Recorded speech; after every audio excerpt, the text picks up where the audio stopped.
ಇಲ್ಲಿ ಏನಾಗಿದೆ ಅಂದ್ರೆ ಇಲ್ಲಿ ಯಾರು ನಮ್ಮನ್ನು ಕೇಳೋರಿಲ್ಲ, ನಮ್ದೇ ರಾಜಭಾರ ಅಂತ ಹೇಳುವಂಥದ್ದು ಅವರ ಕೆಲವರ ತಲೆಯಲ್ಲಿ ಇರ್ಬೋದು. ನಾನು ಭೇಟಿ ಕೊಡುವಾಗ ನಮ್ಮ ಹತ್ರವೇ ಅವರು ಮಾತಾಡೋದು ಆ ರೀತಿ ಮಾತಾಡ್ತಾರೆ. ಮತ್ತೆ ಜನಸಾಮಾನ್ಯರಲ್ಲಿ ಹೇಗಿರ್ಬೋದು, ಈ ಮೀಡಿಯಾವನ್ನು ಅವರು ನರ್ಸರು ನೋಡಿದ್ರು ನನಗೇನು ಇದಿಲ್ಲ, ನಾನು ನೇರವಾಗಿ ಮಾತಾಡುವ ಕೆಲಸಕ್ಕೆ ಬಂದರು. ನಾವು ನಿಯತ್ತಿನಲ್ಲಿ ಇರುವವರನ್ನು ಮಾತ್ರ ಬಂದು ಸಾಕು. ಅದೇ ಇಲ್ಲದ್ರೆ ಅವರು ಇದನ್ನು ಕೊಟ್ಟು ಬೇರೆ ಯಾವ್ದಾರ ಏರಿಯಾ ಸಿಕ್ಕಿದ್ರೆ ಅವರು ಟ್ರಾನ್ಸ್ಫರ್ ಮಾಡಿಕೊಂಡು ಹೋಗ್ಲಿ. ಇನ್ನು ಗೌರ್ಮೆಂಟ್ ಹಾಸ್ಪಿಟಲ್, ಸರ್ಕಾರಿ ಆಸ್ಪತ್ರೆಗೆ ನಾವು ಹೋಗೋದೇ ಬೇಡ, ನಮ್ಮ ಮಕ್ಕಳನ್ನ ಅಲ್ಲಿ ಕೊಂದು ಬಿಡ್ತಾರೆ ಅಂತ ಹೇಳುವಂತ ಭಾವನೆ ಬರಬಾರದು. ಅಲ್ಲಿ ಆಗಿರುವಂತ 99 ಒಳ್ಳೆಯ ಕೆಲಸಗಳನ್ನ ಕೂಡ ಜನರು ನೆನಪಲ್ಲಿ ಇಟ್ಟುಕೊಳ್ಳಬೇಕು. ನಮಗೆ ಸಮಸ್ಯೆಗಳು ಆದಾಗ ಅದನ್ನು ಯಾವ ರೀತಿ ಸರಿಪಡಿಸುವುದಕ್ಕೂ ಕೂಡ ಅಲ್ಲಿ ಒಂದು ತಂಡ ಇದೆ ಅನ್ನುವಂಥದ್ದು ಕೂಡ ನಮಗೆ ಯೋಚನೆಗೆ ಇರಲಿ. ಕರ್ನಾಟಕ ರಾಜ್ಯದ ಎಲ್ಲ ಕಡೆಗಳಲ್ಲೂ ಕೂಡ ಇರುವಂತಹ ಸರ್ಕಾರಿ ಆಸ್ಪತ್ರೆಗಳಲ್ಲಿ ನಾಮನಿರ್ದೇಶಿತ ಸದಸ್ಯರು ಅಂತ ಹೇಳಿ ಇರ್ತಾರೆ. ಆ ಗೌರ್ಮೆಂಟ್ ಹಾಸ್ಪಿಟಲ್ ನ ಹೊರಭಾಗದಲ್ಲಿ ಅಂದ್ರೆ ಎಂಟ್ರೆನ್ಸ್ ನಲ್ಲೇ ಆ ನಾಮನಿರ್ದೇಶಿತ ಸದಸ್ಯರ ಹೆಸರು ಜೊತೆಗೆ ಅವರ ಕಾಂಟ್ಯಾಕ್ಟ್ ನಂಬರ್ ಅನ್ನು ಹಾಕಿರ್ತಾರೆ. ನಿಮಗೆ ಸರ್ಕಾರಿ ಆಸ್ಪತ್ರೆಯಿಂದ ಸರಿಯಾಗಿರುವಂತಹ ಸೌಲಭ್ಯ ಸಿಗ್ತಾ ಇಲ್ಲ, ನಿಮಗೆ ಔಷಧ ಸಿಗ್ತಾ ಇಲ್ಲ, ಅಲ್ಲಿ ಇರುವಂತಹ ಬೆಡ್ಗಳ ಸಮಸ್ಯೆಗಳು ಇದೆ, ಅಥವಾ ನಿಮ್ ಜೊತೆಗೆ ಅಲ್ಲಿ ಇರ್ತಕ್ಕಂಥ ನರ್ಸ್ಗಳಾಗಿರ್ಬೋದು, ವೈದ್ಯರುಗಳು ಸರಿಯಾಗಿ ವರ್ತನೆಯನ್ನ ಮಾಡ್ತಾ ಇಲ್ಲ ಅಂತ ಹೇಳಿದ್ರೆ ನೀವು ಅವ್ರ ಜೊತೆ ಮಾತನಾಡಕ್ಕೆ ಹೋಗಬೇಡಿ. ನಿಮ್ಮ ಪರವಾಗಿ ಮಾತನಾಡೋದಕ್ಕೆ ಅಂತಲೇ ಸರ್ಕಾರ ಇವರನ್ನ ನೇಮಕ ಮಾಡಿಕೊಂಡಿದೆ. ಈಗ ರೈಟಿಂಗ್ ಕೊಟ್ರೆ ಯಾವುದೇ ಅಲ್ಲಿ ಸಮಸ್ಯೆ ನಾವು ಅದನ್ನು ಸರಿ ಮಾಡ್ಲಿಕ್ಕೆ ಅಂತ ಇರುವವರು ಇಲ್ಲಿ ಆಗುದಿಲ್ಲ ಅಂತ ಹೇಳಿದ್ರೆ ನಾವು ಕೂಡಲೇ ಡಾಕ್ಟರ್ಗೆ ಫೋನ್ ಮಾಡ್ತೇವೆ, ಯಾಕೆ ಏನಾಗಿದೆ ಅಂತೇಳಿ. ಒಂದು ವೇಳೆ ಹಾಗಾದ್ರೆ ಅದಕ್ಕೆ ಬದಲಿ ವ್ಯವಸ್ಥೆ, ಆಂಬುಲೆನ್ಸ್ ಇಲ್ಲ, ಆಂಬುಲೆನ್ಸ್ ಕಳಿಸಿಕೊಡಿ. ಎಮರ್ಜೆನ್ಸಿ ಇಲ್ಲಿಗೆ 2-3 ಗಾಡಿಗಳು ನಮ್ಮ ಹತ್ರ ಇದೆ. ಧರ್ಮಸತ್ರ ಅಂತ ಹೇಳಿದ್ರೆ ಅದು ಧರ್ಮಕ್ಕೆ ಬಂದು ಕೆಲಸ ಮಾಡುವವರಲ್ಲ. ಹೊರಗಡೆ ಹೇಗೆ ಜನಗಳ ಹತ್ರ ಮಾತಾಡ್ತೇವೆ ಅದೇ ರೀತಿಯ ಒಳ್ಳೆತನವನ್ನ ಇಲ್ಲಿ ಕೂಡ ಮಾತಾಡಬೇಕು, ಜನ ಹತ್ರ ಒಳ್ಳೆ ಮೂವ್ಮೆಂಟ್ ಇಟ್ಕೊಂಡು ಇರಬೇಕು ಅಂತ ಹೇಳಿದ್ದೇವೆ. ಯಾರ ಹತ್ರ? ಡಾಕ್ಟರ್ ಹತ್ರ. ಆ ರೀತಿಯ ತೊಂದರೆಗಳು ಗಾಯತ್ರಿ ಅವರಿಗೆ ಹಾಸ್ಪಿಟಲ್ ಮುಖಾಂತರವಾಗಿ ಆಗಿರಬಹುದಾ ಅಂತ ನಿಮ್ ಪ್ರಕಾರ? ಎಲ್ರಿಗೂ ನಮಸ್ಕಾರ. ಲಾಸ್ಟ್ ಒಂದು ವಿಡಿಯೋವನ್ನ ತಾವೆಲ್ಲ ಕೂಡ ನೋಡಿದ್ರಿ. ಗಾಯತ್ರಿ ಅನ್ನುವಂತಹ ಒಬ್ಳು ತಾಯಿ ಆಕೆಯ ಮಗುವನ್ನ ಕಫ ಅನ್ನುವಂತ ಕಾರಣಕ್ಕೆ ಬೇಕಾಗಿ ಸುಳ್ಯದ ಸರಕಾರಿ ಆಸ್ಪತ್ರೆಗೆ ಕೊಂಡೊಯ್ದಿದ್ರು. ಅಲ್ಲಿ ಗಾಯತ್ರಿ ಅವರು ಹೇಳಿರುವ ಪ್ರಕಾರ ಅಲ್ಲಿರುವಂತಹ ಸಿಬ್ಬಂದಿಗಳು ನರ್ಸ್ಗಳ ಮುಖಾಂತರವಾಗಿ ನನ್ನ ಮಗು ತೀರಿ ಹೋಗಿದೆ ಅನ್ನುವಂಥ ವಿಚಾರವನ್ನ ಹೇಳಿದ್ರು. ಇಲ್ಲಿ ಗಾಯತ್ರಿ ಅವರ ಪ್ರತಿಯೊಂದು ವಿಷಯವನ್ನ ಕೇಳಿ ನಾನು ನನ್ನ ಚಾನೆಲ್ ಮೂಲಕ ಇಡೀ ಜಗತ್ತಿಗೆ ತಲುಪಿಸುವಂತ ಕೆಲಸವನ್ನ ಮಾಡಿದ್ದೇನೆ. ಆದ್ರೆ ಒಂದು ಸರ್ಕಾರಿ ಆಸ್ಪತ್ರೆ ಆಗಿರ್ಲಿ ಅಥವಾ ಒಂದು ಯಾವುದೇ ಒಂದು ವ್ಯವಸ್ಥೆಗಳಾಗ್ಲಿ, ಅಲ್ಲಿ ಕೇವಲ ಒಬ್ಬರ ಮಾತನ್ನ ಮಾತ್ರ ಕೇಳುವಂತಹದ್ದು ನಮ್ಮ ವಿಷಯಗಳು ಅಲ್ಲ. ಅಲ್ಲಿ ಸಂಪೂರ್ಣವಾಗಿರುವಂತಹ ವ್ಯವಸ್ಥೆಗಳು ಹೇಗಿದೆ ಇದರ ಬಗ್ಗೆ ಎಲ್ಲವನ್ನ ಕೂಡ ಜನರಿಗೆ ತಿಳಿಸುವಂತ ಕೆಲಸವನ್ನ ಮಾಡ್ತೇನೆ. ಪ್ರಥಮವಾಗಿ ಗಾಯತ್ರಿ ಅವರ ಮಾತನ್ನ ಕೇಳಿದ್ದೇವೆ. ಅಲ್ಲಿ ಮಗು ತೀರಿ ಹೋಗಿದೆ, ಅದಕ್ಕೆ ಗಾಯತ್ರಿ ಅವರು ಆರೋಪವನ್ನ ಮಾಡ್ತಕ್ಕಂತಹದ್ದು ಅಲ್ಲಿರುವಂತಹ ವ್ಯವಸ್ಥೆಗಳು ಸರಿ ಇಲ್ಲ, ಹಾಗೇನೆ ಅಲ್ಲಿರುವಂತಹ ಸಿಬ್ಬಂದಿಗಳು ನನಗೆ ಅಷ್ಟರ ಮಟ್ಟಿಗೆ ಒಳ್ಳೆಯ ರೆಸ್ಪಾನ್ಸ್ ಅನ್ನ ಕೊಡ್ಲಿಲ್ಲ, ಇದರಿಂದಾಗಿ ನನ್ನ ಮಗು ತೀರಿ ಹೋಗಿದೆ ಅಂತ ಅವರು ಹೇಳಿದ್ರು. ಇದನ್ನೇ ನಾವು 100% ಅಂತ ಕೂಡ ಒಪ್ಕೊಳ್ಳಿಕ್ಕೆ ಇಲ್ಲಿ ಆಗೋದಿಲ್ಲ. ಆಸ್ಪತ್ರೆಯ ಸೈಡ್ ನಿಂದ ಯಾವ ರೀತಿಯಲ್ಲಿ ಈ ಮಗು ಇವತ್ತು ತೀರಿ ಹೋಗೋದಕ್ಕೆ ಕಾರಣ ಅನ್ನುವಂಥದ್ದನ್ನು ಕೂಡ ಕೇಳಬೇಕು. ಹಾಗಾಗಿ ಇವತ್ತು ಅದರ ಮುಂದುವರಿದ ಭಾಗವಾಗಿ 2ನೆಯ ಒಂದು ಮಾತುಕತೆಯನ್ನ ಜನರಿಗೆ ತಿಳಿಸುವಂತ ಪ್ರಯತ್ನವನ್ನ ಮಾಡ್ತಾ ಇದ್ದೇನೆ. ಅದಕ್ಕಾಗಿ ನಾನು ಇವತ್ತು ನನ್ನ ಸ್ಟುಡಿಯೋಗೆ ಕರೆಸಿಕೊಂಡಿರ್ತಕ್ಕಂಥ ವ್ಯಕ್ತಿ ಶ್ರೀಯುತ ರಾಧಾಕೃಷ್ಣ ಪರಿವಾರಕಾನ ಅಂತ ಎಲ್ಲರಿಗೂ ಗೊತ್ತಿರಬಹುದು ಸುಳ್ಯದವರಿಗೆ. ಅವರಿಗೆ ಕಾರ್ಯಕ್ರಮಕ್ಕೆ ನಮಸ್ತೆ. ಇವತ್ತು ನಾನು ಮೊದಲಿಗೆ ಹೇಳ್ತೇನೆ, ಈ ರಾಜ್ಯದ ಪ್ರತಿಯೊಂದು ತಾಲೂಕು ಆಸ್ಪತ್ರೆಗಳು ಅಂದ್ರೆ ಸರ್ಕಾರಿ ಆಸ್ಪತ್ರೆಗಳು ಇರ್ತದೆ. ಅಲ್ಲಿ ಕೇವಲ ಆ ಒಂದು ಆಸ್ಪತ್ರೆಯಲ್ಲಿ ವೈದ್ಯಾಧಿಕಾರಿಗಳು ಮಾತ್ರ ಅಥವಾ ನರ್ಸ್ಗಳು ಅಥವಾ ಅದರ ಸಿಬ್ಬಂದಿಗಳು ಮಾತ್ರ ಇರುವುದಲ್ಲ. ಒಂದು ಸರ್ಕಾರದಿಂದ ನಾಮ ನಿರ್ದೇಶಿತವಾಗಿರುವಂತಹ ಒಂದಷ್ಟು ವ್ಯಕ್ತಿಗಳನ್ನ ಸರ್ಕಾರವೇ ಆ ಸರ್ಕಾರಿ ಆಸ್ಪತ್ರೆಗೆ ಆಯ್ಕೆಯನ್ನ ಮಾಡಿರ್ತದೆ. ಇಲ್ಲಿ ಸಾಮಾನ್ಯ ಜನರು ಸರ್ಕಾರಿ ಆಸ್ಪತ್ರೆಗಳಿಗೆ ಹೋಗಿ ಅವರಿಗೆ ಸರಿಯಾದ ಟ್ರೀಟ್ಮೆಂಟ್ಗಳು ಅಲ್ಲಿ ಸಿಗ್ತಾ ಇಲ್ಲ, ನನಗೆ ವೈದ್ಯರ ಜೊತೆಗೆ ಅಥವಾ ಅಲ್ಲಿರುವಂತಹ ನರ್ಸ್ಗಳ ಜೊತೆಗೆ ಮಾತಾಡ್ಲಿಕ್ಕೆ ಆಗೋದಿಲ್ಲ ಅಂತ ಹೇಳಿದಾಗ ಸರ್ಕಾರದಿಂದ ನಾಮನಿರ್ದೇಶನಗೊಂಡಿರುವಂತಹ ಆ ತಾಲೂಕಿನ 8 ಜನ ವ್ಯಕ್ತಿಗಳು ಇರ್ತಾರೆ, ಜೊತೆಗೆ ಶಾಸಕರೇ ಅದರ ಅಧ್ಯಕ್ಷರಾಗಿರ್ತಾರೆ. ಅಂತಹ ನಾಮನಿರ್ದೇಶಿತ ವ್ಯಕ್ತಿಗಳಿಗೆ ಕರೆಯನ್ನ ಮಾಡಿ ನನಗೆ ಈ ಆಸ್ಪತ್ರೆಯಲ್ಲಿ ಇಂಥ ತೊಂದರೆಗಳು ಆಗಿದೆ ಅಂತ ಆ ಊರಿನ ಯಾರೆಲ್ಲ ಆರೋಗ್ಯಕ್ಕೆ ಬೇಕಾಗಿ ಅಥವಾ ಔಷಧಿಗೆ ಬೇಕಾಗಿ ಅಲ್ಲಿ ಹೋಗಿರ್ತಾರೆ ಅವರು ಕರೆಯನ್ನ ಮಾಡಿ ಅವ್ರ ಜೊತೆಗೆ ಹೇಳ್ಬೋದು. ನೇರವಾಗಿ ವೈದ್ಯರ ಜೊತೆಗೆ ಮಾತಾಡ್ಲಿಕ್ಕೆ ಆಗೋದಿಲ್ಲ ಅಂತ ಹೇಳಿದ್ರೆ ಅವರ ಕಾಂಟ್ಯಾಕ್ಟ್ ನಂಬರ್ ಎಲ್ಲಿರ್ತದೆ ಅಂತ ಹೇಳಿದ್ರೆ ಅದೇ ಗವರ್ಮೆಂಟ್ ಹಾಸ್ಪಿಟಲ್ನ ಸರ್ಕಾರಿ ಆಸ್ಪತ್ರೆಯ ಕೆಳಭಾಗದಲ್ಲಿ ನಾಮನಿರ್ದೇಶಿತ ಸದಸ್ಯರುಗಳ ಹೆಸರನ್ನ ಹಾಕಿರ್ತಾರೆ, ಅಧ್ಯಕ್ಷರು ಅಂದ್ರೆ ಶಾಸಕರ ಕಾಂಟ್ಯಾಕ್ಟ್ ನಂಬರ್ ಅನ್ನ ಕೂಡ ಹಾಕಿರ್ತಾರೆ. ಅಂತದ್ರಲ್ಲಿ ಸುಳ್ಯದ ಸರ್ಕಾರಿ ಆಸ್ಪತ್ರೆಯಿಂದ ಒಂದು ತೊಂದರೆ ಆಗಿದೆ ಅಂತ ಗಾಯತ್ರಿ ಅವರು ಹೇಳಿದಾಗ ಆ ಸರ್ಕಾರಿ ಆಸ್ಪತ್ರೆಯ ನಾಮನಿರ್ದೇಶಿತ ಸದಸ್ಯರಲ್ಲಿ ಒಬ್ಬರಾಗಿರುವಂತಹ ರಾಧಾಕೃಷ್ಣ ಪರಿವಾರಕಾನ ಕೂಡ ಒಬ್ಬರು ಅಂತ ಹೇಳೋದಕ್ಕೆ ಇವತ್ತು ಅವರನ್ನು ಕರೆಸಿದ್ದೇನೆ.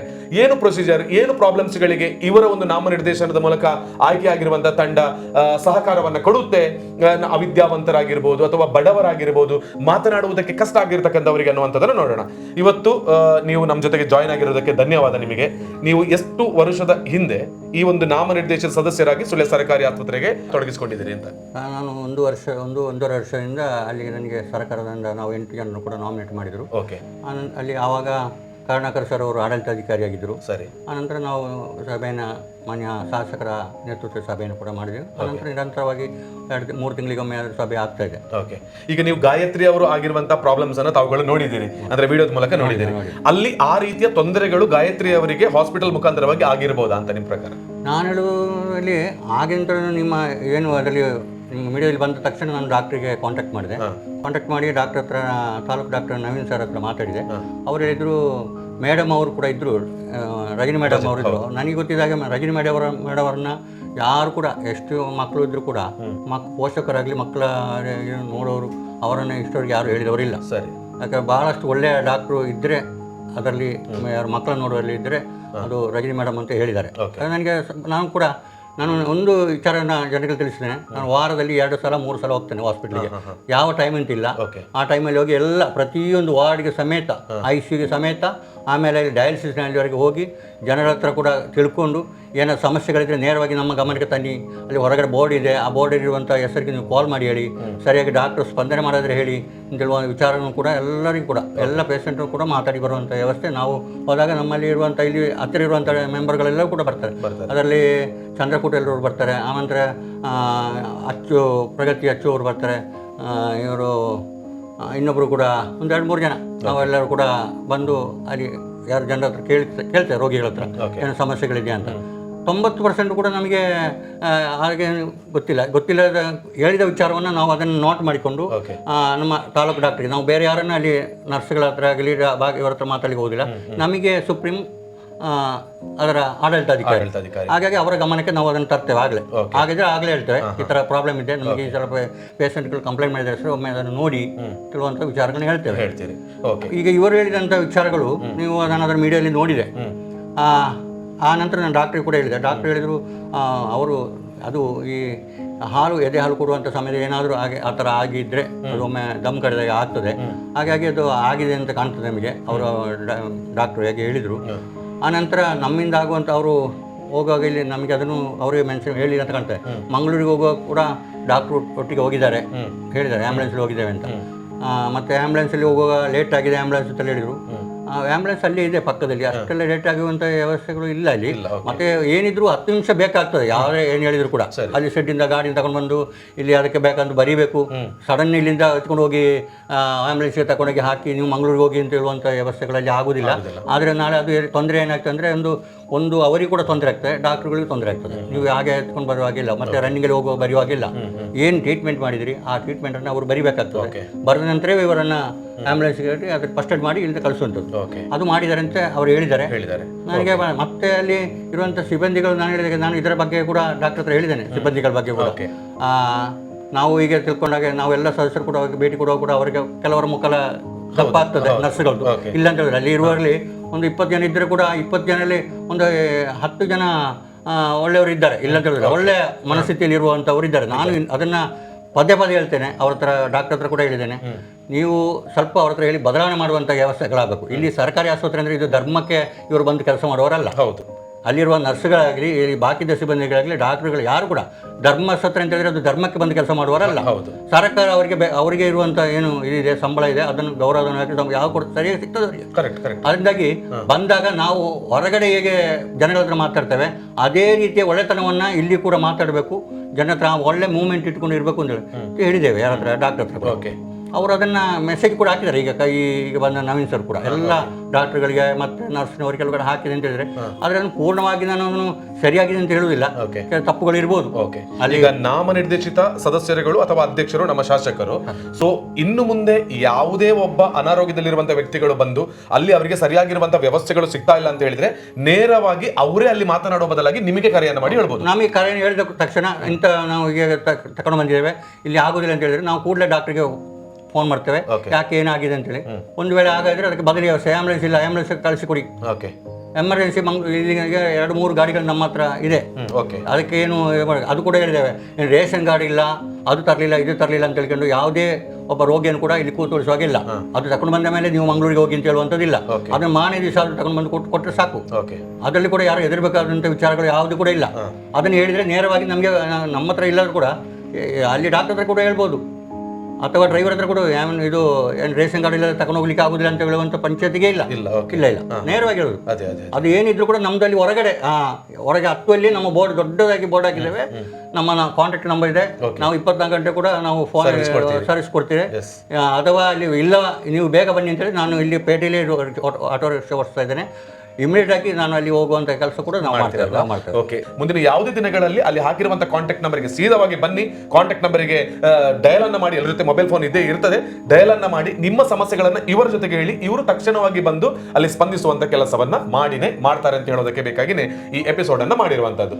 ಸರ್, ಹಾಗಿದ್ರೆ ಈಗ ಅವರಿಗೆ ಕೂಡ ನರ್ಸ್ಗಳನ್ನ ನೇರವಾಗಿ ಅವರು ಇವತ್ತು ಗಾಯತ್ರಿ ಅವರು ಆರೋಪಿಸ್ತಾ ಇದ್ದಾರೆ. ಅವರು ನೆಬ್ಬನ್ನ ಹಿಡಿದ್ರು, ಅದ್ರ ಮೂಲಕ ಮಗು ಅಳ್ತಾ ಇತ್ತು, ಉಸಿರಾಡಕ್ಕೆ ಆಗ್ಲಿಲ್ಲ, ಆನಂತರ ಕಣ್ಮೇಲೆ ಹೋಯ್ತು, ಮಗುವೆ ಡೆತ್ ಆಯ್ತು ಅಂತ ಹೇಳೋದಕ್ಕೆ ಇದಕ್ಕೆ ನೀವು ಡಾಕ್ಟರ್ ಜೊತೆ ಮಾತಾಡಿದಾಗ ಅವ್ರು ಕೊಟ್ಟಿರುವಂತ ಆನ್ಸರ್ಗಳು ಏನು ಅಂತ? ಅದರ ಬಗ್ಗೆ ನಾನು ಈ ಸಣ್ಣ ವಿಚಾರ ಮಾತ್ರ ಕೇಳುವಾಗ ಅದನ್ನೇ ಅಷ್ಟೇ ಹೇಳಿದ್ದಾರೆ. ಈಗ ತಾವು ಹೇಳಿದಂತೆ ಯಾವುದನ್ನು ಅಂದ್ರೆ ಅಮರ್ಸಿ ಹಿಡಿದಿದ್ದಾರೆ ಅಂತ ಹೇಳಿದ್ರೆ ನಮಗೊಂದು ಯಾರು ನಾನು ನೇರವಾಗಿ ಹೇಳುವಂಥದ್ದು ಒಂದು ಈಗ ರೈಟಿಂಗ್ ಕೊಟ್ಟರೆ ಯಾವುದೇ ಅಲ್ಲಿ ಸಮಸ್ಯೆ ನಾವು ಅದನ್ನು ಸರಿ ಮಾಡಲಿಕ್ಕೆ ಅಂತ ಇರುವವರು ಸದಸ್ಯರುಗಳು ಆ ಥರ ಹಿಡಿದಿದ್ರೆ ಅದು ಯಾವುದೇ ಅಂತ ನರ್ಸ್ಗಳಾಗಿ ಹಿಡಿದಿದ್ರೆ ಅದು ತಪ್ಪು, 100ಕ್ಕೆ 100 ತಪ್ಪೇ.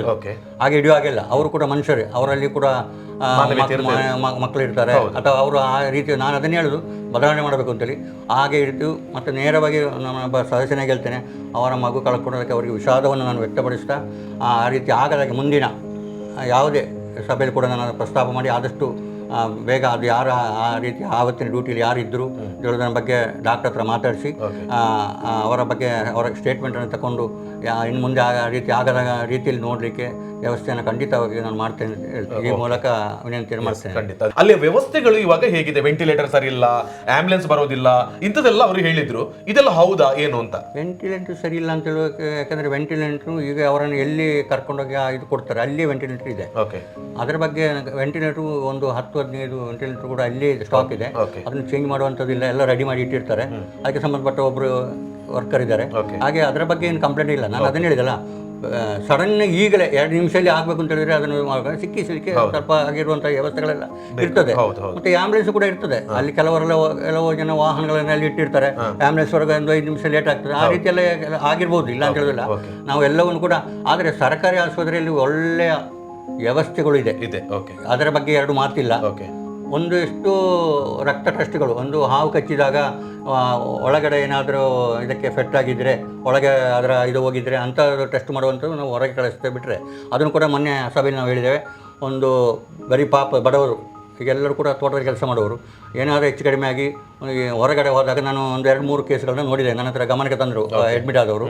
ಆ ರಕ್ತ ಟೆಸ್ಟಿಗೆ ಹೋದಾಗ 800 ರೂಪಾಯಿ 900 ರೂಪಾಯಿ ಆಗ್ತದೆ ಹೊರಗಡೆ ತಗೊಂಡೋದ್ರೆ. ಅದು 3 ಸಲ ಟೆಸ್ಟ್ ಮಾಡಬೇಕಾಗ್ತದೆ. ಆ 3 ಸಲಕ್ಕೆ ಎಷ್ಟು ದುಡ್ಡು ಆಗ್ತದೆ ಅದನ್ನು ಡಾಕ್ಟರ್ ಗಮನಕ್ಕೆ ತಂದಾಗ ಡಾಕ್ಟ್ರು ಮತ್ತು ನಾವೆಲ್ಲ ಸಮಿತಿಯವರು ಇದ್ದುಕೊಂಡು ಏನು ಹೇಳಿದ್ದೇವೆ ಅಂದರೆ ಆ ಬಿಲ್ಲನ್ನು ಕೊಟ್ಟರೆ ನಮ್ಮ ಹಾಸ್ಪಿಟ್ಲಿಂದ ರಿಟರ್ನ್ ಅವರಿಗೆ ಕೊಡುವಂಥ ವ್ಯವಸ್ಥೆ ಕೂಡ ಮಾಡಬೇಕು ಅಂತ ಹೇಳಿದ್ದೇವೆ. ಇಷ್ಟೆಲ್ಲ ಹೇಳಿದೆ. ಆದರೆ ಅದು ಯಾಕೆ ಅಂತ ಹೇಳಿದರೆ ನಮ್ಮಲ್ಲಿ ಆ ವ್ಯವಸ್ಥೆ ಇಲ್ಲದಿರೋದ್ರಿಂದ ಮುಂದಿನ ದಿನಗಳಲ್ಲಿ ಆ ವ್ಯವಸ್ಥೆ ಕೊಡಬೇಕು ಅಂತೇಳಿ ನಮ್ಮ ಸರ್ಕಾರದ ಅದಕ್ಕೆ ಆ ಲ್ಯಾಬ್ ಟೆಕ್ನಿಕ್ಸ್ ಆಗಬೇಕು. ಅದೊಂದು ನಮ್ಮಲ್ಲಿ ಇಲ್ಲ. ಲ್ಯಾಬ್ ಟೆಕ್ನಿಕಲ್ ಇದೆ, ಆ ಇದನ್ನು ನೋಡುವಂಥ ಒಂದು ವ್ಯವಸ್ಥೆಗಿರುವಂಥ ಟೆಕ್ನಿಕಲ್ ನಮ್ಮಲ್ಲಿ ಇಲ್ಲ. ಅದನ್ನು ಭರ್ತಿ ಮಾಡುವಂಥ ಈಗಾಗಲೇ ನಾವು ಕೇಳ್ಕೊಂಡಿದ್ದೇವೆ.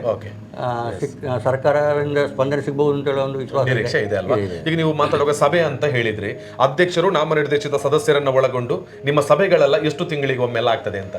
ಅದನ್ನು ಹೇಳಿದೆ, ಅದು ಅವರ ಸರ್ಕಲ್ ಪ್ರಕಾರ ವರ್ಷಕ್ಕೆ 2 ಮಾಡಬೇಕು ಅಂತಿರುವಂಥದ್ದು. ಅದನ್ನು ನಾನು ಮಾನ್ಯ ಸಚಿವರ ಗಮನಕ್ಕೆ ತಂದಾಗ ಸಚಿವರು ಹೇಳಿದರು, ಸಮಸ್ಯೆ ಆದಾಗ ಅಲ್ಲಿ ಸಮಸ್ಯೆ ಇದೆ ಅಂತ ಹೇಳಿದರೆ ನೀವು ಡಾಕ್ಟರ್ ಗಮನಕ್ಕೆ ತಂದು ಮತ್ತು ಶಾಸಕರ ಅಧ್ಯಕ್ಷರಾದ್ರಿಂದ ನೀವು ಸಭೆಯನ್ನು ಕರಿಬೋದು. ನೀವು ಅದನ್ನು ಡಾಕ್ಟರ್ ಹತ್ರ ಹೇಳಿ ಸಭೆ ಮಾಡಲೇಬೇಕು ಅಂದರೆ ನೀವು 8 ಜನ ಕೂಡ ಒತ್ತಾಯ ಮಾಡಿ, ಹಾಗೆ ಅವರು ಸಭೆಯನ್ನು ಕರೀತಾರೆ ಅಂತೇಳಿ. ಹಾಗೆ ಆ ರೀತಿ ಮೊನ್ನೆ ಕೂಡ ಸಭೆಯನ್ನು ಕರೆದರು. ಒಂದು ಸಮಸ್ಯೆ ಬಂದಿತ್ತು ಅಲ್ಲಿ, ಆ ವ್ಯವಸ್ಥೆಗಳು ಸರಿ ಇಲ್ಲ ಪತ್ರಿಕೆಯಲ್ಲಿ ಬಂದಿತ್ತು.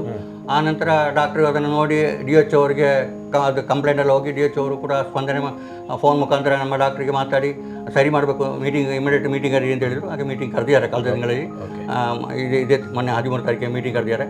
ಆ ಕರೆದಲ್ಲಿ ನಾವು ಹಲವಾರು ಈಗಾಗಲೇ ನಮಗೆ ಭಾಳ ಸಂತೋಷ ಅಂತ ಹೇಳಿದರೆ, ನಮಗೆ ರೆಮ್ಕೋ ಬ್ಯಾಂಕಿನವರು 7 ಲಕ್ಷ ರೂಪಾಯಿಯ ವಸ್ತುಗಳನ್ನು IC ಬೆಡ್ ಮತ್ತು ವಿಶೇಷವಾಗಿ ಈ ಡೆಲಿವರಿಗೆ ಬೇಕಾದಂಥ ಒಂದು ನೋಡುವಂಥದ್ದನ್ನು ಮಿಷನ್ ಕೊಟ್ಟಿದ್ದಾರೆ. ಕೊಡಲಿಕ್ಕೆ ಬೇಕಾಗಿ 7 ಲಕ್ಷ ರೂಪಾಯಿ ಕೊಟ್ಟಿದ್ದಾರೆ. ಈ ಥರ ಕೊಟ್ಟವರೆಲ್ಲ ಇದ್ದಾರೆ ತುಂಬ ಜನ. ಮತ್ತು ಇನ್ನೊಂದು ಸರ್ಜನ್ ನಮ್ಮಲ್ಲಿದ್ದಾರೆ, ಡಾಕ್ಟ್ರು, ಒಳ್ಳೊಳ್ಳೆ ಡಾಕ್ಟ್ರುಗಳು ನಮ್ಮಲ್ಲಿದ್ದಾರೆ. ಕೆಲವು ಅಂದರೆ ಸರ್ಕಾರಿ ಆಸ್ಪತ್ರೆ ಅಂತ ಹೇಳೋಕೆ ತುಂಬ ಜನ ಎಲ್ಲರೂ ಕೂಡ ಅವರು ದೂರವರು ಯಾರೋ ಒಂದು ಇನ್ಸಿಡೆಂಟ್ ಆದಾಗ ಅದು ದೊಡ್ಡ ಇಶ್ಯೂ ಆಗ್ತದೆ. ನಾನು ಇವತ್ತು ಬಂದಿರೋದು ಯಾಕಂದರೆ ಅದು ಸೋಷಿಯಲ್ ಮೀಡಿಯಾದಲ್ಲಿ ಬಂದಾಗ ಎಲ್ಲರಿಗೆ ಒಂದು ಹೆದರಿಕೆ ಬರ್ತದೆ. ಮಕ್ಕಳಿಗೇನೋ ಅಲ್ಲಿ ಹಾಸ್ಪಿಟ್ಲಿಗೆ ಹೋದಾಗ ತೊಂದರೆ ಆಗಿದೆ, ಅಲ್ಲಿ ಮಗು ಡೆತ್ ಆಗಿದೆ ಅಂತೇಳಿ ಒಂದು ಪ್ರಚಾರವನ್ನು ಕೊಟ್ಟಾಗ ಗೌರ್ಮೆಂಟ್ ಹಾಸ್ಪಿಟಲ್ ಯಾರು ಕೇಳುವವರಿಲ್ಲ ಅಂತೇಳಿ ಸ್ಥಿತಿ ಬರ್ತದೆ. ಆದ್ದರಿಂದ ನಾನು ಹೇಳೋದು ಅಂಥದ್ದೇನೂ ಆಗಲಿಲ್ಲ. ಸಣ್ಣ ಅದನ್ನು ಅದು ಒಳ್ಳೆಯ ಡಾಕ್ಟ್ರಿಂದ ಏನೂ ಆಗಿರಲಿಕ್ಕಿಲ್ಲ. ನಾವು ಅದರ ಬಗ್ಗೆ ಸಮಿತಿಯವರು ಮತ್ತು ನಾವೆಲ್ಲ ಕೂಡ ಪರಿಶೀಲನೆ ಮಾಡಿ ಈಗ ಅದು DH ಕೂಡ ಹೋಗಿರ್ಬೋದು. ನಾವು ಹೇಳೋದು ನಮಗೆ DH ಅವರು ಒಂದು 2 ತಿಂಗಳಿಗೊಮ್ಮೆ ಆದರೂ ಕೂಡ ಬಂದು 2 ತಿಂಗಳಿಗೆ 1 ತಿಂಗಳಿಗೆ ನನ್ನ ಲೆಕ್ಕದಲ್ಲಿ 1 ತಿಂಗಳಿಗೊಮ್ಮೆ ಆದರೂ ಬಂದು ಭೇಟಿ ಕೊಟ್ಟು ಸಮಸ್ಯೆಗಳನ್ನ ಏನಿದೆ ಅದನ್ನು ಪರಿಹಾರ ಮಾಡಲಿಕ್ಕೆ ಅವರಿಂದ ಕೂಡ ಕೆಲವು ಇದನ್ನು ನಿರ್ದೇಶನ ಕೊಟ್ಟರೆ ಅದು ಸರಿಯಾಗ್ತದೆ.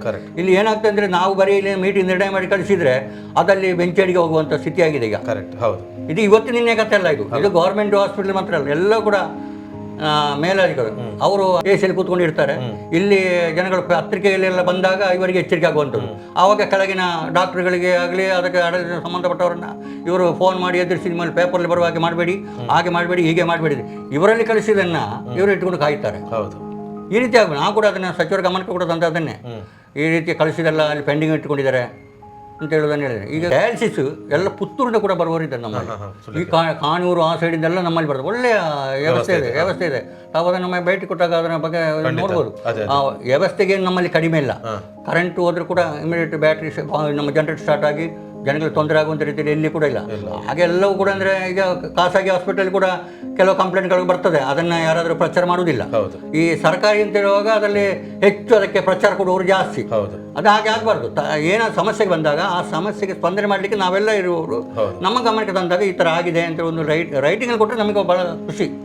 ಇಲ್ಲಾರ ಫೋನ್ ಮಾಡಿದರೆ ನಾವು ಇಂಥವ್ರು ನಮಗೆ ಕರೆಕ್ಟ್ ಅಡ್ರೆಸ್ ಬೇಕಾಗ್ತದೆ. ಯಾಕೆಂದರೆ ನಾವು ಒಬ್ಬರನ್ನು ಆರೋಪ ಮಾಡುವಾಗ ಅಥವಾ ಈಗ ಏನೋ ನರ್ಸನ್ನು ಹೇಳಿದ್ರು ಅವರು, ಆ ನರ್ಸ್ ಯಾರು ಅಂದರೆ ನಮಗೆ ಗೊತ್ತಿಲ್ಲ, ಅವರ ಹೆಸರು ಎಂತ ಅಂತ ಕರೆಕ್ಟಾಗಿ ಗೊತ್ತಾಯಿದ್ರೆ ನಮಗೆ ಅವರನ್ನು ಕೇಳಲಿಕ್ಕೆ ಆಗ್ತದೆ. ನಾವು ಡಾಕ್ಟರನ್ನು ಕೂತ್ಕೊಳಿಸಿ ಈ ಥರ ಆಗಿದೆ, ನೀವು ಯಾಕೆ ಅಮರ್ಸಿ ಹಿಡಿದಿದ್ದೀರಾ ಇಲ್ವಾ ಅಂತ ಹೇಳೋದನ್ನು ಎನ್ಕ್ವೈರಿ ಮಾಡಲಿಕ್ಕೆ ಆಗ್ತದೆ. ಆ ರೀತಿ ಆಗಬೇಕಾದ್ರೆ ಅವರು ಸರಿಯಾದ ರೈಟಿಂಗ್ ಬರೆದು ಕೊಡಬೇಕು.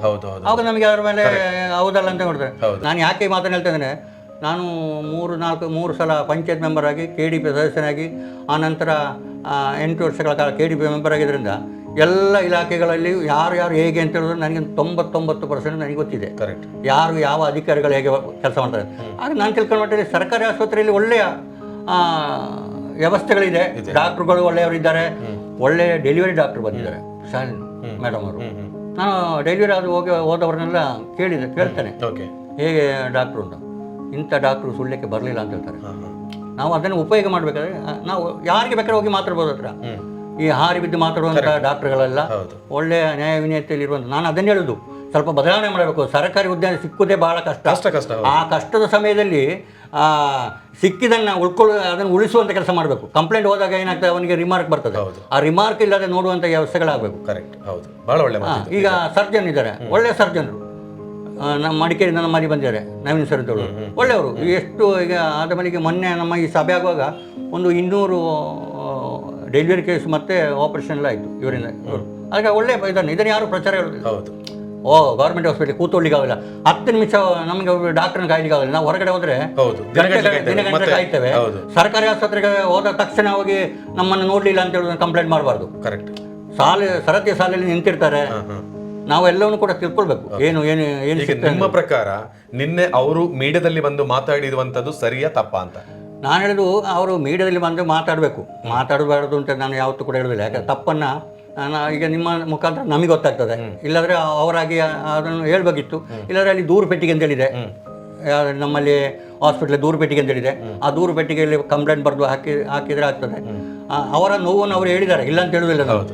ಆದರೆ ಆ ನೋವು ಸತ್ಯವೋ ಸರಿ ಅಂತ ಹೇಳ್ಬೇಕಾದ್ರೆ ನಾವು ಆ ಡಾಕ್ಟ್ರುಗಳು ಮತ್ತು ಯಾರು ಅವರು ಮೇಡಮ್ ಇದ್ದಾರೆ, ರಜನಿ ಮೇಡಮ್ ಅವರು ಮತ್ತು ಅವರನ್ನು ನೋಡಿದಂಥ ನರ್ಸ್ಗಳನ್ನು ಕೂತ್ಕೊಳಿಸಿ ನಾವು ವಿಮರ್ಶೆ ಮಾಡಿ ತಪ್ಪುಗಳಾಗಿದ್ದರೆ ಅದು ಈ ಥರ ಆಗಬಾರ್ದು ಅಂತ ಹೇಳೋದನ್ನು ಹೇಳ್ಬೋದು. ಯಾಕಂದರೆ ನನಗೆ ಗೊತ್ತಿದ್ದಾಗ ಡಾಕ್ಟ್ರ್ ಭಾಗದಿಂದ ಬಂದಿರಲಿಕ್ಕಿಲ್ಲ ಅಂತ ನನಗೆ 100% ವಿಶ್ವಾಸ ಇದೆ. ಅವರು ಕೂಡ ನಿನ್ನ ಹೇಳುವಾಗ ರಜನಿ ಮೇಡಮ್ನಿಂದ ನಮಗೆ ಯಾವುದೇ ರೀತಿಯ ಸಮಸ್ಯೆ ಆಗಲಿಲ್ಲ ಅಂತ ಅವರು ಡೈರೆಕ್ಟ್ ಆಗಿ ಹೇಳಿ, ನಾನು ಅದನ್ನು ಕೇಳಿದೆ ಈ ಥರ ಆಗಿದೆ ಅಂತ.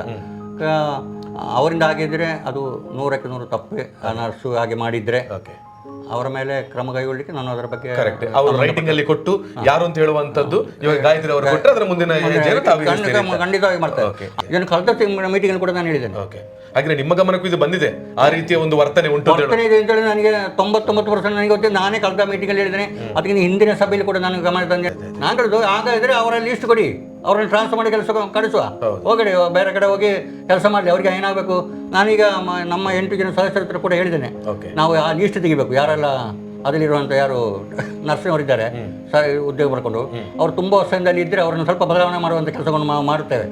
ಇದನ್ನು ನಾವು ಮಾನ್ಯ ಆರೋಗ್ಯ ಸಚಿವರ ಗಮನಕ್ಕೆ ಕೂಡ ತರ್ತೇವೆ. ತಂದು ಅವರನ್ನು ಬದಲಾವಣೆ ಮಾಡುವಂಥ ಕೆಲಸ ಆಗಬೇಕು. ಹಾಗಾದ್ರೆ ಅವರಿಗೆ ಗೊತ್ತಾಗ್ತದೆ ಇದು ನಮ್ಮನ್ನು ಇಲ್ಲಿ ಕೇಳುವಂಥ ಸಮಿತಿಯವರು ಇದ್ದಾರೆ, ಅವರಿಗೆ ನಾವು ಹೋಗಲೇ ಇದು ಏನೋ ಇವರು ಬಂದಿದ್ದಾರೆ, ಇದು ಯಾಕೆ ಈ ರೀತಿ ಆಗ್ಲಿಕ್ಕೆ ಕಾರಣ ಅಂತ ಹೇಳಿದ್ರೆ ಹಿಂದೆಲ್ಲ ಸಮಿತಿಗಳಿದ್ದವು, ಯಾರು ಕೂಡ ಇಲ್ಲ, ಅವರು ಸಮಿತಿಯ ಸಭೆಗೆ ಮಾತ್ರ ಹೋಗ್ತಿದ್ದೆವು. ನಾವಾಗೆಲ್ಲ ನಮ್ಮ 8 ಜನ ಸದಸ್ಯರು ನಾವು ಏನು ಮಾಡ್ತೇವೆ ಅಂತ ಹೇಳಿದ್ರೆ ನಾವು ಪ್ರಶ್ನೆ ಮಾಡ್ತೇವೆ. ಹೋದಾಗ ಅಲ್ಲಿ ತಪ್ಪಾದರೆ ತಪ್ಪಾಗಿದೆ ಅಂತ ಹೇಳ್ತೇವೆ, ನರ್ಸ್ಗಳನ್ನು ಹೇಳ್ತೇವೆ ನೀವು ಈ ಥರ ಮಾಡಬಾರ್ದು ಅಂತ, ಇದು ಸರಿಯಲ್ಲ ಅಂತ ಹೇಳಿ ಹೇಳ್ತೇವೆ. ಆದ ನಂತರ ಮೀಟಿಂಗ್ ಕೂಡ ಇಡ್ತೇವೆ, ಸರಿಯಾಗಬೇಕು. ಕರೆಕ್ಟ್. ನಿಮ್ಮ ಕಾಳಜಿ ಇರುವ ಕಾರಣದಿಂದಲೇ ಇವತ್ತು ನಾನು ಕರೆಯನ್ನ ಮಾಡಿದಾಗ ಬಂದು ಇಷ್ಟು ವಿಷಯವನ್ನು ನಮ್ಮ ಜೊತೆಗೆ ವ್ಯಕ್ತಪಡಿಸಿದ್ರಿ. ನಿಜವಾಗ್ಲೂ ಎಲ್ಲರ ಪರವಾಗಿ ನಾನು ನಿಮಗೆ ಧನ್ಯವಾದವನ್ನು ಸಲ್ಲಿಸ್ತೇನೆ. ನಮ್ಮ ಪರವಾಗಿ ಮಾತಾಡ್ಲಿಕ್ಕೆ ಒಬ್ರು ಇದ್ದಾರೆ, ಒಂದು ತಂಡ ಇದೆ ಅಂತ ಹೇಳುವಂಥದ್ದು ಗೊತ್ತಿಲ್ಲದಂತ ಜನರಿಗೆ ಇವತ್ತು ಗೊತ್ತಾಗಿದೆ. ನಾಳೆ ಸರ್ಕಾರಿ ಆಸ್ಪತ್ರೆಗೆ ಈ ರೀತಿಯ ತೊಂದರೆಗಳು ಆಗ್ತಾ ಇದೆ, ಇದರಿಂದ ನಮಗೆ ಬಹಳಷ್ಟು ಕಷ್ಟ ಆಗ್ತದೆ ಅಂತ ಹೇಳಿ ಬೀಗ ಜಡಿಯುವಂತ ಕೆಲಸಗಳು ಆಗಬಾರ್ದು. ಅದರಿಂದ ಜನಸಾಮಾನ್ಯರಿಗೆ ಕಷ್ಟ ಆಗುವಂಥದ್ದು ಒಂದು ಪ್ರಾಬ್ಲಮ್ಸ್ ಬಂದಾಗ ಅದನ್ನು ತೋರಿಸೇವೆ, ಅದಕ್ಕೆ ಯಾವ ರೀತಿಯ ಸೊಲ್ಯೂಷನ್ ಇದೆ, ಅದನ್ನು ಹೇಗೆ ನಾವು ಸರಿಪಡಿಸಿಕೊಂಡು ಹೋಗ್ಬೋದು ಅನ್ನುವಂಥ ಕಾರಣಕ್ಕೆ ಬೇಕಾಗಿನೇ ಇವತ್ತು ಆ ವಿಚಾರದ ಬಗ್ಗೆ 2ನೇ ಎಪಿಸೋಡ್ ಅನ್ನ ಮಾಡಿರೋದು. ಇದರ 3ನೇ ಎಪಿಸೋಡ್ ನಾನು ನೇರವಾಗಿ ರಜನಿ ಮೇಡಮ್ ಅವ್ರ ಜೊತೆ ಮಾತನಾಡುವಂತಹ ಪ್ರಯತ್ನವನ್ನ ಕೂಡ ಮಾಡ್ತೇನೆ. ನಾವಲ್ಲಿ ಒಳಗಡೆ ನೋಡ್ತೇವೆ, ಯಾವುದು ಹಾಸ್ಪಿಟಲ್ ಒಳಗಡೆ ನಮ್ಮ ಸರ್ಕಾರಿ ಹಾಸ್ಪಿಟಲ್ ಅಂತ ಹೇಳಿದ್ರೆ ನಾನು ಹೇಳುದು ಎಲ್ಲ ಕೂಡ ಸರ್ಕಾರ ಧರ್ಮ ಕೊಡ್ತದೆ. ನಮಗೆ ಹಿಂದೆ ಬ್ರೆಡ್ ಕೊಡ್ತಾ ಇದ್ರು, ಆ ಬ್ರೆಡ್ ಅನ್ನ ಬದಲಾವಣೆ ಮಾಡಿ ಈಗ ಬೆಳಿಗ್ಗೆ ಇಡ್ಲಿ ಸಾಂಬಾರು ಕೊಡ್ತಾ ಇದ್ದೇವೆ. ಯಾರು ಕೊಟ್ಟಿದ್ದಾರೆ? ನಮ್ಮ ಸರ್ಕಾರ ಬಂದ ಮೇಲೆ ಇದನ್ನೆಲ್ಲ ವ್ಯವಸ್ಥೆ ನಾವು ಮಾಡಿಸಿದ್ದೇವೆ. ನಾವು ಸುಮ್ಮನೆ ಕೂತಲಿಲ್ಲ, ಸಮಿತಿಯವರು ಅಂತೇಳಿ ನಾವು ಸುಮ್ಮನೆ ಕೂತಲಿಲ್ಲ. ಅಲ್ಲಿಯ ಜನಗಳಿಗೆ ಆ ಬ್ರೆಡ್ ತಿಂದರೆ ಅದು ಆಗೋದಿಲ್ಲ, ಅದು ಕೆಲವರಿಗೆ ವಾಮಿಟ್ ಆಗ್ತದೆ, ಅದೃಷ್ಟು ಇಡ್ಲಿ ಮಾಡುವಂಥ ಕೆಲಸ ಮಾಡಿದ್ದೇವೆ. ಇಡ್ಲಿ ಸಾಂಬಾರು ಬೆಳಿ ಕೊಡ್ತೇವೆ. ಅದನ್ನು ಕೆಲವರು ತಗೊಂಡು ಕೆಲವರು ಬಿಸಾಡುವಂಥ ಕೆಲಸಗಳು, ಮತ್ತು ಅದರೊಳಗೆ ಕೆಲವರು ಅವರ ರೋಗಿಗಳನ್ನು ನೋಡಲಿಕ್ಕೆ ಹೋಗುವವರು ಪಾನ್ ಪರಕ್ಕಿನ ಪ್ಯಾಕೆಟನ್ನು ಹಿಡ್ಕೊಂಡು ಹೋಗೋದು. ಈ ಪಾನ್ ಪರಕ್ಕಿನ ಪ್ಯಾಕೆಟ್ ಕಂಡ್ರೆ ನಮ್ಮ ಶಿವಕುಮಾರ್ ಡಾಕ್ಟರ್ಗೆ ಆಗೋದಿಲ್ಲ, ಅವರು ಸರಿ ಬೈತಾರೆ. ಬೈದು ಮಾತ್ರ ಈಗ ಏನಾಗಿದೆ ಅಂದರೆ ಪೆನಾಲ್ಟಿ ಆಗ್ತವೆ, 1,000 ಪೆನಾಲ್ಟಿ ಹಾಕಬೇಕು ಅಂತ ಹೇಳಿದ್ದಾರೆ. ಅದು ಅಲ್ಲಿ ಆಗಬಾರ್ದು. ಯಾಕೆ ಇದು ಹೋಗಿದ್ದನ್ನು ತಗೊಂಡು ಹೋಗೋದು, ಕೆಲವರು ಕ್ವಾರ್ಟರ್ ತಗೊಂಡು ಹೋಗ್ತಾರೆ, ಅದನ್ನು ತಗೊಂಡೋಗಿ ಟಾಯ್ಲೆಟ್ನ ಗುಂಡಿಗೆ ಹಾಕೋದು, ಅದು ಬ್ಲಾಕ್ ಆಗೋದು. ನಾಳೆ ಅದು ಬ್ಲಾಕ್ ಆದಾಗ ಅದು ಫುಲ್ ಬ್ಲಾಕ್ ಆದರೆ ವಾಸನೆ ಬರ್ತದೆ. ಬರುವಾಗ ಸರ್ಕಾರಿ ಆಸ್ಪತ್ರೆಯಲ್ಲಿ ವಾಸನೆ ಬರ್ತಂದ್ರೆ ಅದನ್ನು ನಾಳೆ ಮೀಡಿಯಾದಲ್ಲಿ ಸೋಷಿಯಲ್ ಮೀಡಿಯಾದಲ್ಲಿ ಹಾಕುವಂಥ ವ್ಯವಸ್ಥೆಗಳೆಲ್ಲ ಆಗ್ತದೆ. ಆ ದೃಷ್ಟಿಯಲ್ಲಿ ನಾವು ಅದನ್ನು ಪೆನಾಲ್ಟಿ ಹಾಕಬೇಕು ಅಂತ ಹೇಳಿದ್ದೇವೆ. ಆ ರೀತಿಯಲ್ಲಿ ಇದೆಲ್ಲ ನಮ್ಮಲ್ಲಿ ಹಾಗೆ ನಾವು ನಿರ್ಣಯ ಮಾಡಿದಂಥ ವಿಷಯಗಳು.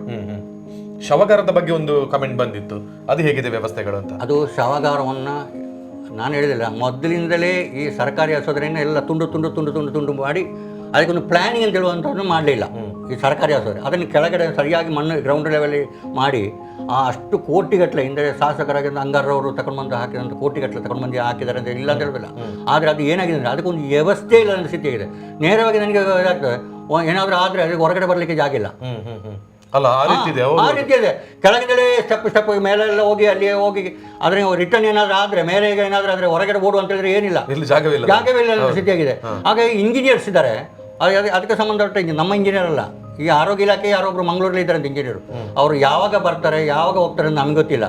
ಅವ್ರಿಗೆ ಫೋನ್ ಮಾಡಿದ್ರೆ ಫೋನ್ ತೆಗೆದಿಲ್ಲ. ಇಂಥ ಎಲ್ಲ ಇಲಾಖೆಗಳಲ್ಲಿರುವಂಥ ಇದನ್ನು ನಾವು ಮಾತಾಡುವ ಅಂತ ಹೇಳಿದರೆ ನಮ್ಮ ಸಚಿವರು ಬಂದರೆ ಬೇಸರ. ನಾನು ಇದನ್ನು ಬ್ಲಾಕ್ ಅಧ್ಯಕ್ಷರ ಹತ್ರ ಕೂಡ ಹೇಳಿದ್ದೇನೆ, ಎಲ್ಲ ನಮ್ಮ ಲೀಡರ್ಗಳ ಹತ್ರ ಕೂಡ ಹೇಳಿದ್ದೇನೆ. ನನಗೆ ಭಾಳ ಬೇಸರ ಇದೆ ನಮ್ಮಂಥವ್ರಿಗೆ. ಯಾಕಂದರೆ ನಾವು ನೇರವಾಗಿ ಮಾತಾಡೋರು, ನಾವು ಅದನ್ನು ಮುಚ್ಚುಮರೆ ಇಲ್ಲದ ನೇರವಾಗಿ, ನಾವು ಒಬ್ಬರ 1 ರೂಪಾಯಿಗೆ ಕೈ ಉಡ್ಡವರು ನಾವಲ್ಲ.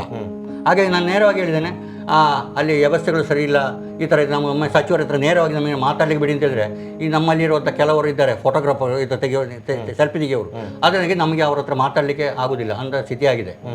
ನಾವೀಗೇನು ನೇರವಾಗಿ ಬ್ಯಾಂಗ್ಳೂರಿಗೆ ನಾವು 8 ಜನ ಕೂಡ ಹೋಗಿ ಅರ್ಧ ಗಂಟೆ ಕೂತ್ಕೊಂಡು ಅವ್ರ ಹತ್ರ ಮಾತಾಡುವಂಥ ವ್ಯವಸ್ಥೆ ಮಾಡಬೇಕು ಅಂತ ತಿಳ್ಕೊಂಡಿದ್ದಾರೆ. ಯಾಕಂದರೆ ಇಲ್ಲಿ ಕೆಲವು ಆ ಕಟ್ಟಡಗಳನ್ನು ನೋಡೋದು ನಮಗೆ ಬೇಜಾರ. ಕೋಟಿಗಟ್ಟಲೆ ತಗೊಂಡು ಹಾಕಿದರೆ ಸೋರ್ತಾ ಇದೆ ಮೇಲಿಂದ.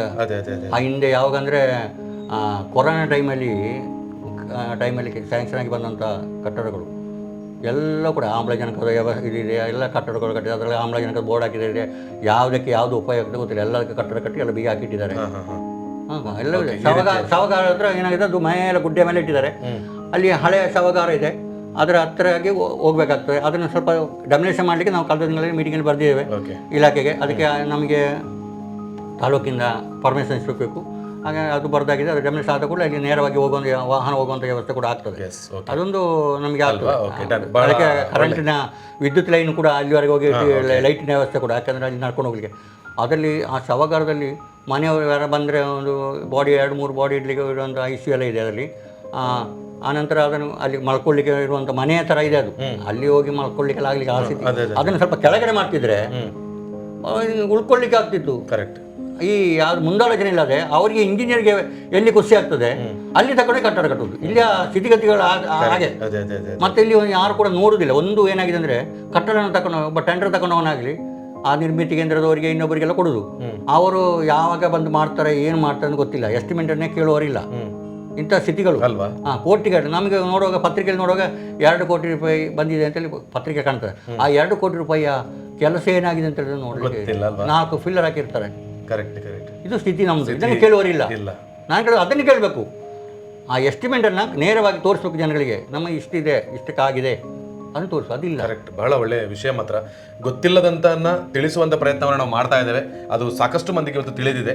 ಈ ಬಗ್ಗೆ ಗಾಯತ್ರಿ ಅವರ ಒಂದು ಮಗು ಡೆತ್ ಆಗಿರೋದು ಅಂತಲ್ಲ, ಇನ್ನು ಮುಂದೆ ಆಗದಿರುವಂತದ್ರ ಬಗ್ಗೆ ನಿಮ್ಮ ಮೀಟಿಂಗ್ ನಲ್ಲಿ ಮಾತಾಡಿ ಅದರ ಬಗ್ಗೆ ಒಂದು ಸೂಕ್ತವಾದ ಕ್ರಮ ಕೈಗೊಳ್ಳಿ. ಹಾಗೇನೆ ಯಾರು ಕೂಡ ಸರ್ಕಾರಿ ಆಸ್ಪತ್ರೆಗೆ ಹೋಗೋದಕ್ಕೆ ಭಯ ಪಡಬೇಡಿ. ವ್ಯವಸ್ಥೆಯ ದೃಷ್ಟಿಯಿಂದ ಅಲ್ಲಿ ಇರ್ತಕ್ಕಂಥ ಕಾಂಟ್ಯಾಕ್ಟ್ ನಂಬರಿಗೆ ನಿಮಗೆ ಏನೇ ತೊಂದರೆ ಬಂದರೂ ಕೂಡ ಕರೆಯನ್ನ ಮಾಡಿ ವಿಷಯವನ್ನ ನೇರವಾಗಿ ಹೇಳಿ ಅಲ್ಲೇ ಅದನ್ನ ಪರಿಹರಿಸಿಕೊಳ್ಳಿ ಅಂತ ಕೇಳಿಕೊಳ್ತಾ ವ್ಯವಸ್ಥೆಗಳು ಸುಧಾರಣೆಗೊಳ್ಳಿ. ಹಾಗೇನೆ ಇಂತಹ ಒಂದು ಮುತುವರ್ಜಿಯನ್ನು ವಹಿಸಿ ನಾಮನಿರ್ದೇಶಿತ ಸದಸ್ಯರಾಗಿದ್ದು ಇವತ್ತು ನಮ್ಮ ಜೊತೆಗೆ ಬಂದು ಮಾತಾಡಿ ಎಲ್ಲರೂ ಧೈರ್ಯದಿಂದ ಆರಾಮವಾಗಿ ಬರಬಹುದು. ನಿಮ್ಮ ಸಮಸ್ಯೆಗಳಿಗೆ ನಮ್ಮ ಒಂದು ಮೀಟಿಂಗ್ ನ ಮೂಲಕ ಪರಿಹಾರವನ್ನು ಕಂಡುಕೊಳ್ಳುವಂತ ಪ್ರಯತ್ನವನ್ನ ಮಾಡ್ತೇವೆ ಅಂತ ಹೇಳುವಂತ ಮಾತನ್ನ ನಮ್ಮ ಜೊತೆಗೆ ಬಂದು ಇದ್ದು ಇಷ್ಟು ಸಮಯ ಕೊಟ್ಟು ಹೇಳಿರುವುದಕ್ಕೆ, ಹಾಗೆ ಜನರ ಬಗ್ಗೆ ಒಂದು ವಿಶೇಷವಾದ ಕಾಳಜಿಯನ್ನ ನಿಮ್ಮ ಪೂರ್ತಿ ತಂಡದ ಪರವಾಗಿ ವಹಿಸಿಕೊಂಡಿರುವುದಕ್ಕೆ ರಾಧಾಕೃಷ್ಣ ಪರಿವಾರ ಅವರಿಗೆ ನಮ್ಮೆಲ್ಲರ ಪರವಾಗಿ ಧನ್ಯವಾದ ಸಲ್ಲಿಸಿದ್ದೇನೆ. Thank you sir. Thank you so much. ನನ್ನನ್ನು ಈ ಒಂದು ಕಾರ್ಯಕ್ರಮ ಕರೆಸಲಿಕ್ಕೆ ಒಂದು ಪ್ರೇರಣೆ ಕೊಟ್ಟಂಥ ಗಾಯತ್ರಿ ಅವರಿಗೆ ನೋವಾಗಿರ್ಬೋದು. ಅವರ ನೋವಲ್ಲಿ ನಾವು ಕೂಡ ಭಾಗಿಯಾಗಿ ಇನ್ನು ಮುಂದೆ ಅದೇ ರೀತಿ ಆಗದಾಗೆ ಆ ದೇವರು ಕರುಣಿಸಲಿ. ಅವರ ಆತ್ಮಕ್ಕೆ ಆ ಮಗು ಆಗಿದೆ ಡೆತ್ ಆಗಿದೆ ಅಂತ ಗೊತ್ತಾಗಿತ್ತು ನನಗೆ. ಅದು ಹೇಳುವಾಗ ನನಗೆ ಮೈ ರೋಮ ಗೊತ್ತಾಗಲಿಕ್ಕೆ ಆಯಿತು, ನಮ್ಮ ಹಾಸ್ಪಿಟಲ್ ಆಗಿದೆ ಅಂತ ಹೇಳುವಾಗ. ಆ ರೀತಿ ಮುಂದೆ ಅಂಥದ್ದು ಬರದಾಗೆ ಆಗಲಿ ಅಂತೇಳಿ ದೇವರಲ್ಲಿ ಪ್ರಾರ್ಥನೆ ಮಾಡ್ತಾ, ಸರ್ಕಾರಿ ಆಸ್ಪತ್ರೆ ಅಂತ ಅದು ನಮ್ಮ ಆಸ್ಪತ್ರೆ ಅಂತ ಹೇಳುವ ದೃಷ್ಟಿಯಲ್ಲಿ ಎಲ್ಲರೂ ಕೂಡ ಬಂದು ಆ ರೋಗಿಗಳಾದವರು ಬಂದು ನೇರವಾಗಿ ಡಾಕ್ಟರ್ಗಳನ್ನ ಭೇಟಿಯಾಗಿ ಒಳ್ಳೆ ರೀತಿಯ ಸ್ಪಂದನೆ ಕೊಡುವಂಥ ಡಾಕ್ಟರು ನಮ್ಮಲ್ಲಿದ್ದಾರೆ ಅಂತ ಹೇಳುವಂಥ ಮಾತನ್ನು ಹೇಳ್ತಾ ನನ್ನ ಇಲ್ಲಿ ಕಳಿಸಿದ್ದಕ್ಕೆ ನಿಮಗೆ ಧನ್ಯವಾದಗಳನ್ನು ಸಲ್ಲಿಸ್ತೇನೆ. Thank you. ಧನ್ಯವಾದ.